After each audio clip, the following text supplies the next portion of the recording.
Hi everyone, welcome back to my channel, and if you're new, well hello, my name is Lulita and I am on a weight loss journey, and today I'm going to be showing you guys my beef stew recipe. So if you like what you're hearing, go ahead and continue watching, and if you want to continue to get notifications and recipes and weight loss tips and watch me on my journey, please subscribe and comment. I really like getting into conversations with you guys, so just comment down below. So let's get into the video. These are the ingredients you will need: a pound or two of beef stew meat. If you prefer to have smaller pieces of meat, you can go ahead and cut these in half. Onion, diced up, a quarter. You can use whatever onion you like. Garlic. You can use fresh garlic too. 1 can of tomato paste, 6 ounces. 2 tablespoons of cornstarch. 1 cup or 2 of beef broth, depending on how much you're cooking. Black pepper to taste. Salt to taste. You can use whatever kind of salt you like. It doesn't have to be the pink salt. Also, my beef stew seasoning. If you guys want the recipe for my seasoning, comment down below and I will let you know all of the seasonings that I have in here for my beef stew. 1 can of tomato sauce, half a pack of McCormick brown sugar bourbon marinade. Alright guys, so first things first, I'm just gonna drizzle this all over the meat just to coat it so it can help the cornstarch stick. So we're just gonna add a little bit of this marinade, just enough. This is gonna give your stew a lot of flavor, so that's like enough right there. We're gonna go ahead and mix this in there. That way it can all get coated with that lovely flavor. Once that all is marinated well, we're gonna add a tablespoon of cornstarch. We're just gonna go ahead, and then we're gonna add another one. Perfect.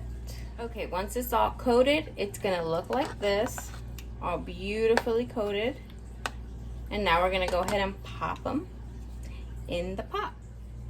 Okay, so I already put my tablespoon of oil in there and it's already been heating up. It's pretty hot, it's ready to go. So we're gonna go ahead and just drop these bad boys in there. You don't want to crowd them, so if you have like a lot of meat, you're gonna want to do this in batches. Okay, so I was able to fit all of my meat in the pot, as long as it's all in one layer and it's not like meat on top of each other. That way it could all get crisp and browned perfectly. So we're gonna go ahead and let it just cook up a little bit. You're not gonna cook this fully all the way through because we're gonna put it in the crock pot, and that's where it's gonna develop all of its flavor, soaking in there, finishing up its cooking in there. Okay, so we're gonna go ahead and let it sit like for a minute on this side to get a little crust, and then flip them over. Okay, so it's been cooking on this side on a medium heat for about a minute, so we're going to go ahead and flip them over. And that's what we want to see right here. Let me get one for you guys. See all that crust? That's what we want to see. So go ahead and flip them all over. Alright, so they're all flipped over, and when they're flipped over, this is how it'll look. So now we're going to do the same on this side. We're going to let this side cook for about a minute till it gets crispy and brown. Alright, so it's been cooking for about a minute. I think I'm going to let it go for another 30 seconds, and then I'm going to go ahead and take them out. Alright, so we're going to go ahead and take them out. So we're going to go ahead and get a container and just start taking these bad boys out. Alright, now that they're all out of there, we're going to go ahead and turn down the heat. And all that yummy good stuff left in the pot, that's good. To that, we're going to add another little drizzle of olive oil. I'm going to go ahead and add my onions to that. Then I'm going to add my garlic. gonna go ahead and get a spoon of garlic. Maybe another little half. We like garlic in this house. Now we're gonna go ahead and just move that all around. That way it's all evenly in there and it can brown up nice with the juices. All right, so we're gonna let that brown up for about a minute or so. It's starting to smell good in here, guys. I love the smell of onions and garlic. All right, so they've been sweating in there for about a minute. So you can see all the sauce is gone, which is good. All right, so to this, we're gonna go ahead and add our meat back in here.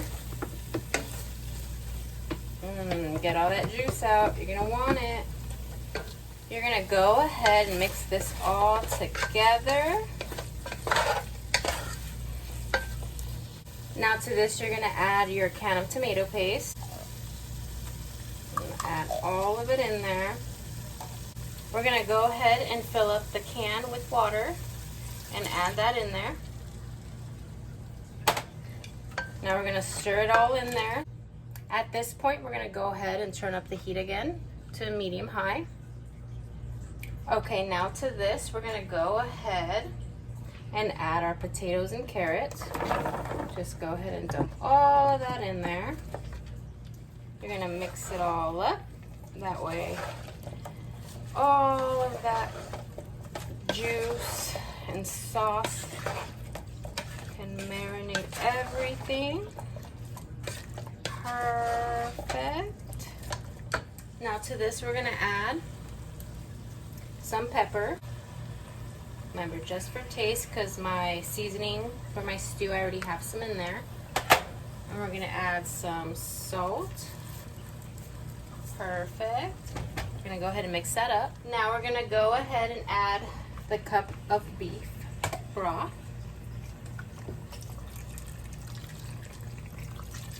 So about a cup.